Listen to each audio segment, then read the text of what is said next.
네, 여러분 안녕하십니까? 저번에 데이터 라벨링 관련 채용 정보를 제가 한번 영상을 만들어 봤는데 반응이 나쁘지 않아서 그거에 대한 또 2탄 영상을 준비를 했습니다.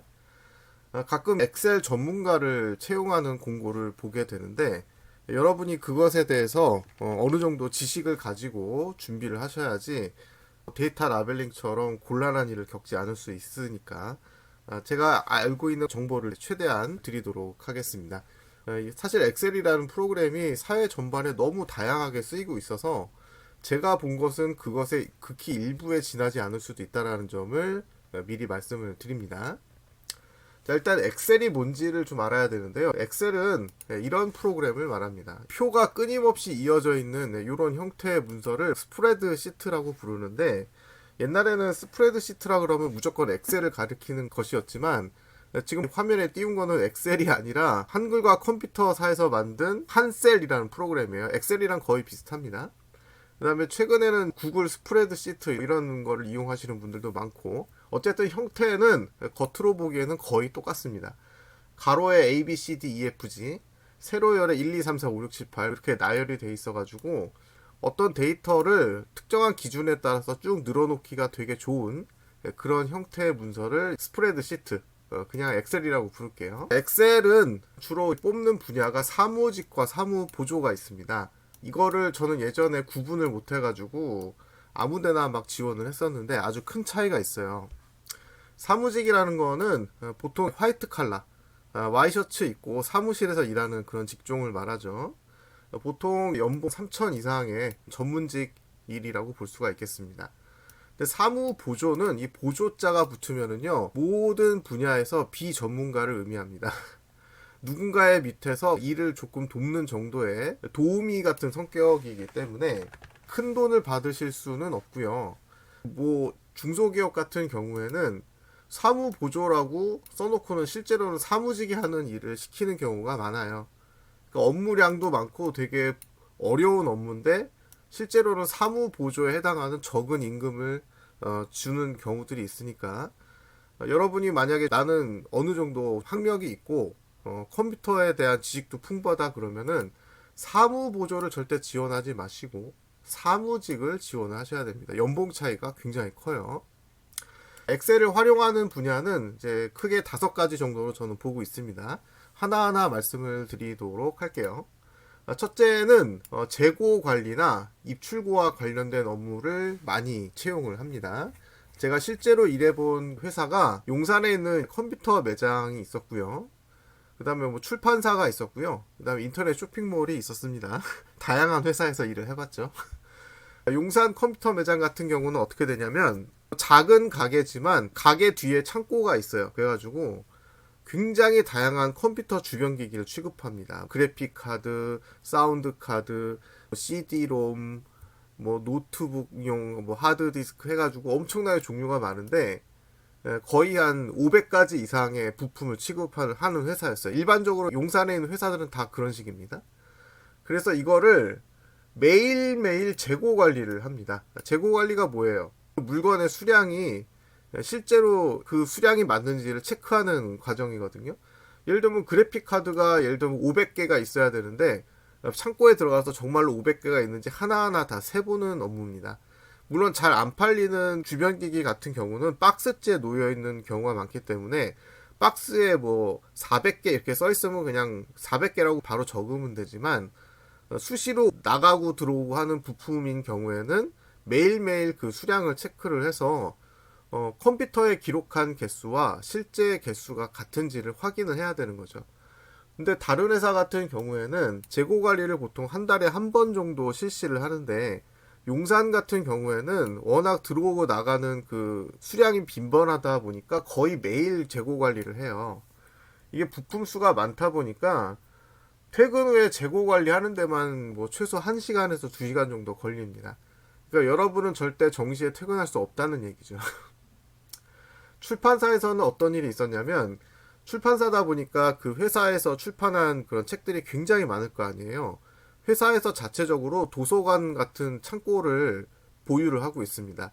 그래서 그 창고 안에 들어가 있는 책들이 어떤 책들이 있는지를 엑셀에다가 책 제목하고 뭐 책 위치 같은 거를 쭉 적는 업무였는데, 요즘이야 뭐 태블릿 PC나 이런 게 있어서 들고 다니면서 입력을 할 수가 있었지만, 제가 일할 당시에는 태블릿 PC가 나오기 전이었기 때문에 종이에다가 일일이 손으로 적고 그거를 나중에 엑셀로 옮기는 두 가지 일을 했었어요. 굉장히 비효율적이죠. 그다음에 이제 인터넷 쇼핑몰 업무가 있습니다. 인터넷으로 수많은 물건을 사고 파시죠. 그런데 만약에 취급하는 그 물건의 종류가 굉장히 다양한 쇼핑몰이다라고 한다면 하루에도 몇십 개, 몇백 개가 나갈 거예요. 그러면 이거를 단순히 어떤 물건이 몇 개 팔렸음 이렇게 적어두는 수준이 아니고요. 여러분이 직접 송장을 출력을 하고 포장의 테이핑까지 포함해서 관리하는 업무가 되겠습니다.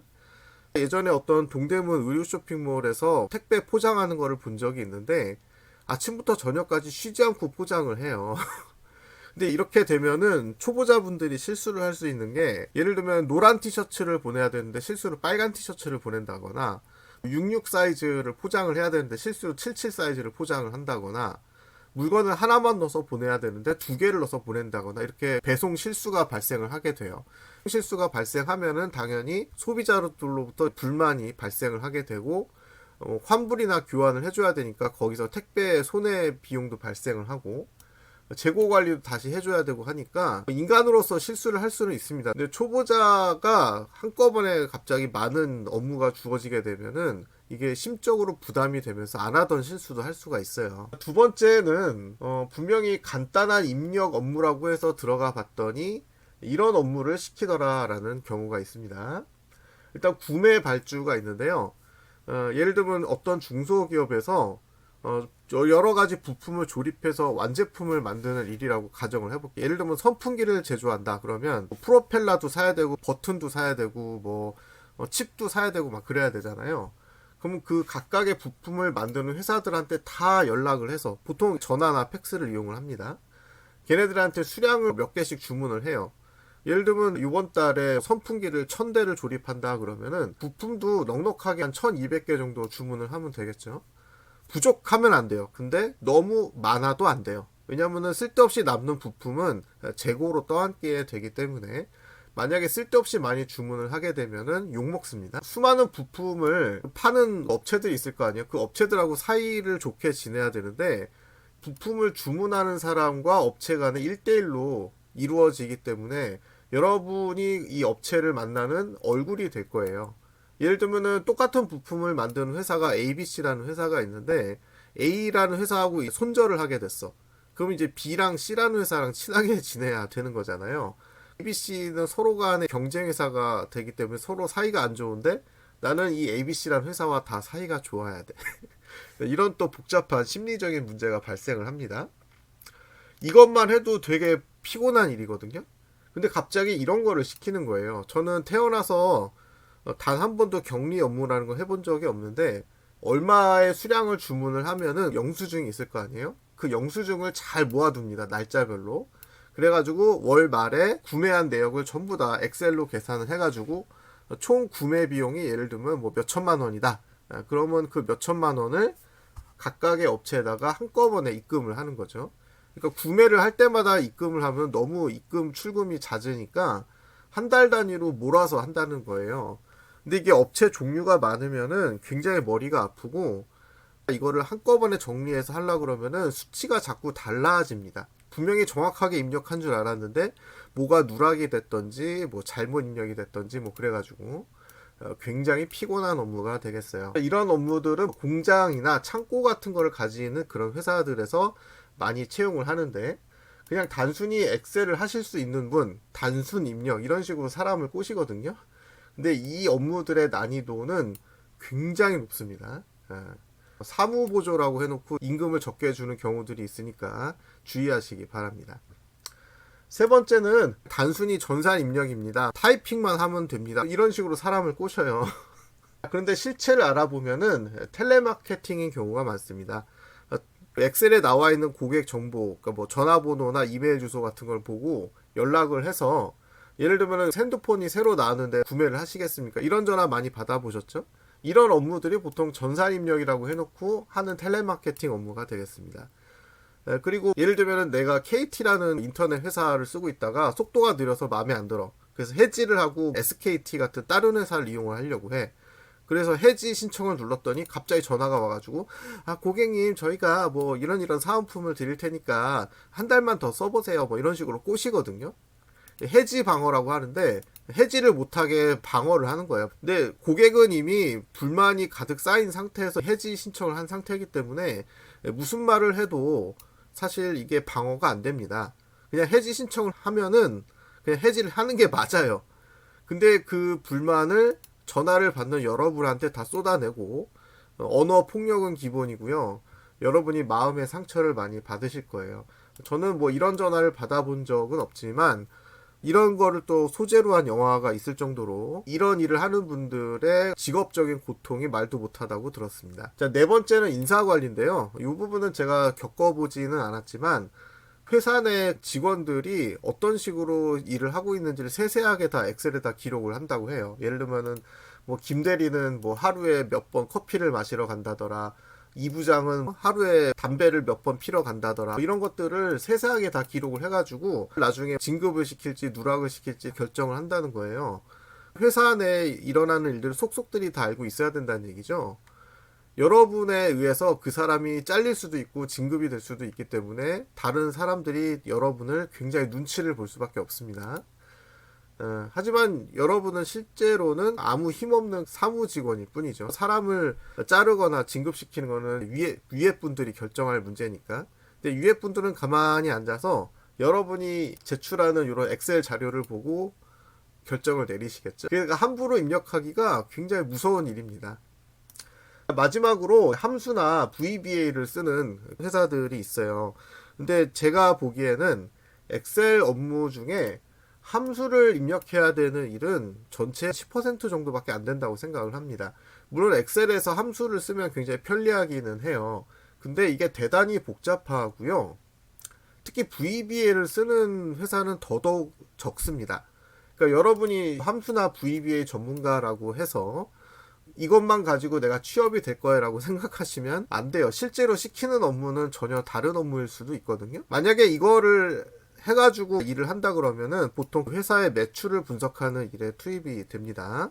예를 들면은 어떤 회사가 한 달 동안 그 총 매출액이 얼마고 여기에 들어간 뭐 인건비라든가 재료비 이런 것들을 쭉 계산을 해서 덧셈, 뺄셈, 곱셈 이런 걸 해가지고 실제로 이 회사의 순이익이 얼마인지, 작년과 비교해서 매출액이 어떻게 변동이 되고 있는지 이런 것들을 그래프화 시켜가지고 보여주는 그런 거를 원하는데, 회사마다 양식이 다르고 계산 방식도 그 회사만의 독특한 계산법을 쓰고 있어서 이게 정말 쉽지가 않습니다. 제가 이 업무를 하다가 갑자기 이것도 시키길래 이거 나 이해가 안 된다, 나 잘 모르겠다 그랬더니 그냥 전에 일했던 사람한테 전화를 해서 배우라는 거예요. 이게 말이 되나요? 전에 사람은 이미 퇴사를 하고 이 회사한테서 완전히 마음이 떠났는데 걔한테 물어봐서 이걸 하라고? 좀 말이 안 되는 거죠. 자, 정리를 하자면은 이 엑셀이란 프로그램은 거의 모든 회사에서 전반적으로 많이 사용되고 있는 되게 편리한 프로그램인 거는 맞습니다. 근데 엑셀만 가지고 취업하기는 대단히 어렵고요. 저도 컴퓨터 활용 능력 시험 대비 학원을 한 달 동안 다니면서 엑셀을 공부를 했는데, 학원을 다녔던 이유가 엑셀을 배우면 취직이 잘 된다고 그래서 배웠어요.